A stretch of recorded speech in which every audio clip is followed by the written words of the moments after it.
நீங்கள் கத்தி வச்சு களை எடுத்திருப்பீங்க, அதுவும் இல்லாமல் மண்வெட்டி வச்சு கூட களை எடுத்திருப்பீங்க. ஆனால் இந்த ஒரு சாவி வச்சு களை எடுக்கலாம்னு சொன்னால் நீங்கள் நம்புவீங்களா? பவர் வீடர் யூஸ் பண்ணுறதுனால ஃபியூலோட செலவு அதிகமாகும்னு நினைக்கிறீங்களா? அதுக்கான சொல்யூஷனே இந்த மிஷின் தாங்க. ஹெவி லேண்டு வச்சுக்கிறவங்களால பவர் வீடர் ஓட்டுறது ரொம்ப கஷ்டம். அதுக்கான வரப்பிரசாதமாக கொண்டு வந்ததாங்க நம்ம எம்டிஎம்மோட Narmada 7.5 HP diesel engine power வீடர்.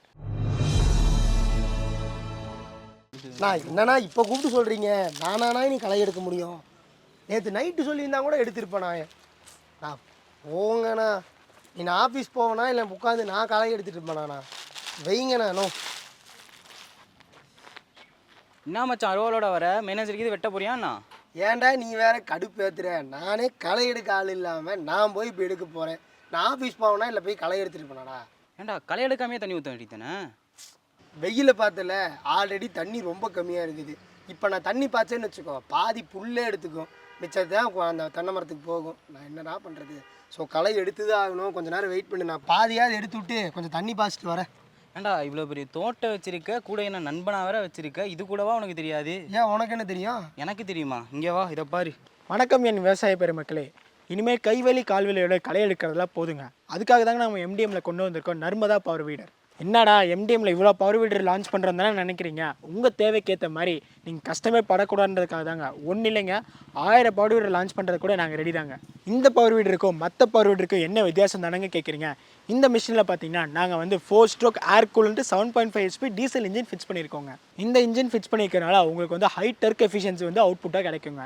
இதில் பார்த்தீங்கன்னா நாங்கள் ரீகால் ஸ்டார்ட்டும் கொடுத்துருக்கோம், அதுவும் இல்லாமல் செல்ஃப் ஸ்டார்ட்டும் கொடுத்துருக்கோம். எதுக்குன்னு பார்த்தீங்கன்னா ரீகால் ஸ்டார்ட்னா நீங்கள் இழுத்து இது பண்ணுற மாதிரி இருக்குங்க. அதுவும் இல்லாமல் உங்களுக்கு கைவலி எதுவுமே வராமல் இருக்கணுன்றக்காக தாங்க நாங்கள் செல்ஃப் ஸ்டார்ட்டும் கொடுத்துருக்கோம். இதில் நாங்கள் வந்து அட்ஜஸ்டபிள் ஹேண்டிலும் கொடுத்துருக்கோங்க. அதனால் நீங்கள் சின்னவங்கலேருந்து பெரியவங்க வரைக்கும் யாருனாலும் ஈஸியாக இந்த மிஷினை ஓட்டிக்க முடியுங்க. அது மட்டும் இல்லாமல் இந்த மிஷினில் பார்த்தீங்கன்னா நாங்கள் 180 டிகிரி ரொட்டேட்டபிள் ஹேண்டிலும் கொடுத்துருக்கோங்க. அதனால் நீங்கள் இதை அட்ஜஸ்ட் பண்ணிவிட்டு ஈஸியாகவும் ஓட்டிக்க முடியுங்க. இது என்னங்க பெரிய விஷயம்? இதோட சிறப்பம்சங்கள் இருக்குது, அதை பற்றி நான் இப்போ சொல்கிறேன் பாருங்கள். இந்த மிஷினில் பார்த்தீங்கன்னா கண்டினியூஸ் ஹைட்டாக் அவுட்புட் கொடுக்குற மாதிரி தாங்க நாங்கள் ஃபிக்ஸ் பண்ணியிருக்கோம். அதனால் நீங்கள் எவ்வளோ நேரம் ஓட்டினாலும் பிரச்சனை இல்லைங்க. இது வந்து ஹைட்டாக் தாங்க ப்ரொடியூஸே பண்ணும். அது மட்டும் இல்லாமல் இதில் நாங்கள் பிடிஎஃப் ஃபிக்ஸ் பண்ணி ஹெச்டிபி பம்பு கூட அட்டாச் பண்ணிக்கலாங்க. அதுவும் தாண்டி நீங்கள் ஹேண்டில் பாரில் எக்ஸ்டெண்ட் பண்ணி நீங்கள் ட்ராலியும் ஃபிக்ஸ் பண்ணிக்கலாம். இவ்வளோதான் அப்படின்னு நினச்சிங்கன்னா அது மட்டும் இல்லைங்க. இல்லை 1 இல்லை 2 இல்லை, மொத்தம் 8 அட்டாச்மெண்ட்ஸ் ஃபிக்ஸ் பண்ணிக்கலாங்க. என்னென்னு பார்த்துக்கிட்டிங்கன்னா double plough, spiral ridger, cutting wheel, iron wheel, அதுவும் இல்லாமல் 3 வகையான கல்டிவேட்டர்ஸ், சீட்டர், மினி ட்ரெய்லர், அதுவும் இல்லாமல் லெவலரும் ஃபிக்ஸ் பண்ணிக்கலாங்க. அது மட்டும் இல்லைங்க, இதில் நாங்கள் பெரிய ரோட்ரி கியர் பாக்ஸும் கொடுத்துருக்கோங்க. அதனால் நீங்கள் ஈஸியாக கீரும் போட்டுக்க முடியும், ஈஸியாக வண்டியை ஓட்டிக்கவும் முடியுங்க. மற்ற பவர் வீடருக்கும் நர்மதா பவர் வீடருக்கும் என்ன வித்தியாசம்னு பார்த்தீங்கன்னா, மற்ற கம்பெனியோட பவர் வீடரில் பார்த்தீங்கன்னா டீசல் பார்த்தீங்கன்னா 800லேருந்து 900 ml வந்து 1 மணி நேரத்துக்கு இழுத்துக்குங்க. ஆனால் நம்ம எம்டிஎம்மோட பவர் வீடரில் பார்த்தீங்கன்னா வெறும் 600 ml தாங்க பிடிக்கும். உங்கள் காசை மிச்சப்படுத்துறதுக்கான சேவிங் ப்ராசஸை நான் எப்படின்னு சொல்கிறேன் பார்த்துக்கோங்க. இப்போது நீங்கள் நார்மலாக இந்த மிஷின் உங்ககிட்ட இல்லை, நீங்கள் களை எடுக்கிறீங்கன்னு வச்சுக்கோங்க. நீங்கள் அதுக்கான ஆட்கள் போடுவீங்க, எவ்வளோ நேரம் வேலை பார்க்கணும்லாம் சொல்லிடுவீங்க. இப்போ ஒரு நிலத்துக்கு பார்த்தீங்கன்னா 8 ஆட்கள் நீங்கள் வந்து வேலைக்கு போடுறீங்கன்னா 1 மணி நேரத்துக்கு நீங்கள் ஒரு ஆளுக்கு 100 ரூபா கொடுக்குறீங்க. அப்போ 8 ஆளுக்குன்னு தான் நினச்சி பார்த்துக்கோங்க. ஒரு ஆளுக்கே வந்து பார்த்தீங்கன்னா நீங்கள் 6 மணி நேரம் வேலை பார்த்தீங்கன்னா 600 ரூபா கொடுக்கணும். அப்போ 8 பேருக்குன்னா நினச்சிக்கோங்க 4800 கொடுக்குற மாதிரி இருக்கும்.